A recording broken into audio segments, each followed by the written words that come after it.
اور را پر پیش کی بات کرتے ہیں تو را پہ ایک پیش بھی ہو سکتا ہے، دو پیش بھی اور الٹا پیش بھی، یہ چیز سمجھنے کی بات ہے۔ تو دیکھیے را پر زبر رہے یا پیش رہے تو را کو پر پڑھیں گے۔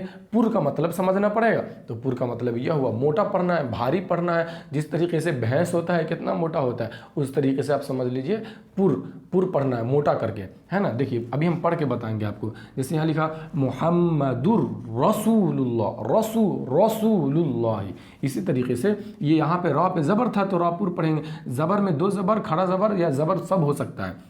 آگے ہے را پہ زبر، ربی کا دیکھیے را پر زبر ہے تو را کو پر پڑھیں گے، یہ بھی۔ آگے ہے الجبارو، پیش کی بات آ گئی، آگے پیش کی بات، الجبارو رو ہے نا، المتکبر را پیش رو، تو یہ پر پڑھیں گے۔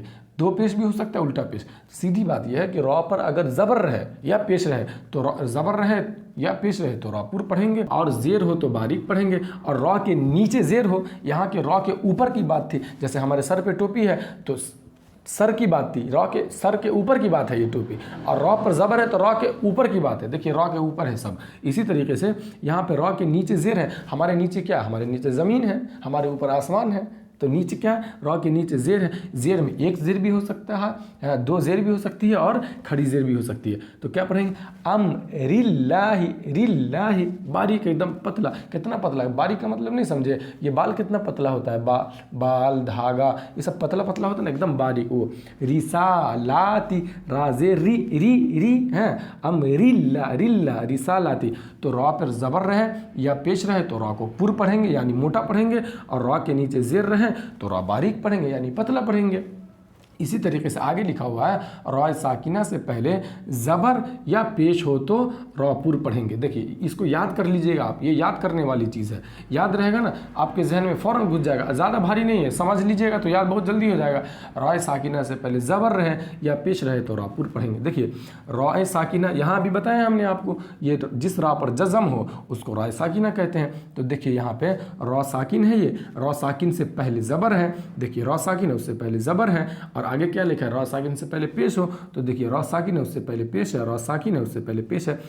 کہنے کا مطلب ان کا یہ ہے کہ را ساکن سے پہلے زبر ہو تو را کو پر پڑھیں گے، اور را ساکن سے پہلے پیش ہو تو را کو پر پڑھیں گے۔ یہاں پہ ہم نے دیا بھی ہے، دیکھیے را ساکن ہے اس سے پہلے زبر میں ایک زبر، دو زبر، کھڑا زبر، پیش میں ایک پیش، دو پیش یا الٹا پیش ہو سکتا ہے سب، اور یہ کٹ کا نشان لگا دیا اس لیے ہم نے کہ آپ کو آسانی ہو سمجھنے میں، ہے نا۔ یہاں پہ کوئی سا بھی حرف آپ دے سکتے ہیں، جہاں پہ بلیک کلر سے کٹ کا نشان لگا دیا ہے وہاں پہ کوئی سا بھی حرف آ سکتا ہے۔ جیسے یہاں پہ ہے اور سلنا، اور پر ہو رہا ہے موٹا، اور سلنا مرحمتی، مرحمت یہ ہو گیا، تو اور سلنا مرحمتی۔ اسی طریقے سے ہے پیش کی مثال قرآن، آگے ہے یغرور کا، ہاں یغرور کا موٹا کر کے پڑھیں گے۔ تو را پر را ساکن سے پہلے زبر یا پیش ہو پہلے تو پر پڑھیں گے۔ اسی طریقے سے را ساکن سے پہلے زیر ہو، دیکھیے را ساکن ہے اس سے پہلے زیر، را ساکن ہے اس سے پہلے زیر، تو اس کو باریک پڑھیں گے، پتلا پڑھیں گے۔ جیسے فرقتن ہے نا، مرصادن ایک دم پتلا، اس طریقے سے ایک دم باریک پڑھیں گے۔ تو را ساکن سے پہلے زیر رہے گا، یہ دیکھیے را ساکن اس سے پہلے زیر، را ساکن اس سے پہلے دو زیر، را ساکن اس سے پہلے کھڑی زیر۔ یہاں پہ کوئی سا بھی حرف آپ دے سکتے ہیں جو کٹ کا نشان لگائے ہوئے ہیں۔ تو سیدھی بات یہ اس طریقے سے سمجھیے، را پر زبر رہے یا پیش رہے تو را پر پڑھیں گے، را پر زبر رہے یا پیش رہے تو را پر پڑھیں گے، اور را کے نیچے زیر رہے تو را باریک پڑھیں گے۔ اسی طریقے سے نیچے آئیں گے تو را ساکن سے پہلے زبر یا پیش رہے تو پر پڑھیں گے، را ساکن سے پہلے زبر یا پیش رہے تو پر پڑھیں گے، اور را ساکن سے پہلے زیر رہے تو باریک پڑھیں گے، زیر نیچے ہوتی ہے۔ ایک اور طریقہ آپ یاد سمجھ سکتے ہیں کہ اوپر کیا رہتا ہے، اوپر زبر رہے اور پیش رہے گا تو اوپر جو چیز رہتا ہے وہ ہمیشہ موٹا ہوتا ہے، اور نیچے جو رہتی ہے وہ باریک ہوتی ہے، پتلی ہوتی ہے۔ ایک طریقے سے اور سمجھتے ہیں ہم لوگ ابھی، دیکھیے را پر زبر ہے، پیش ہے تو را پر پڑھیں گے۔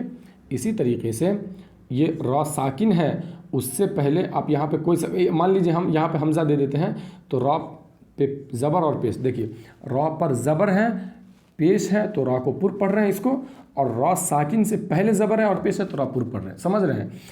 را پر زبر ہے یا پیش ہے تو را پر، اور را ساکن سے پہلے زبر ہے یا پیش ہے تو را پر۔ اسی طریقے سے را کے نیچے زیر ہے تو را باریک، اور را ساکن ہے یہ اور اس سے نیچے زیر ہے تو را باریک، بہت آسان۔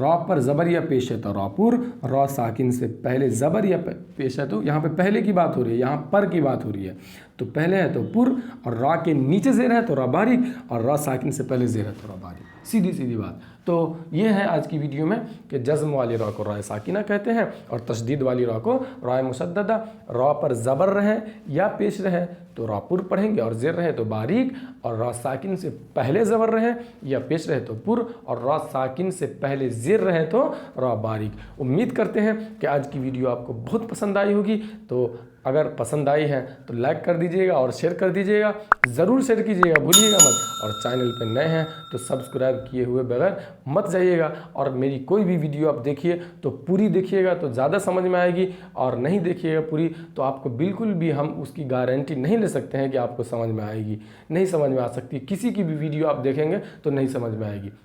میں آپ کے لیے بہت آسان طریقے سے اس میں لے کر کے آتا ہوں، اور بہت ہی آپ کے لیے کوشش کرتا ہوں کہ آپ کو ایک بار میں ہی سمجھ میں آ جایا کرے۔